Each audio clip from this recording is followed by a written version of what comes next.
এবং দর্শক এটা দেখা উচিত।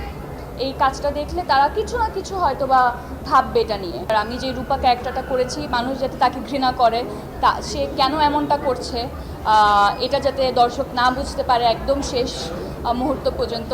তো আমার সর্বোচ্চ চেষ্টা ছিল রূপাকে যাতে দর্শক একেবারেই অপছন্দ করেন, এবং আমি কিছুটা হয়তো সাকসেসফুল হয়েছি। এগুলো বলা হয় নাই, যে গল্পগুলো বলা উচিত।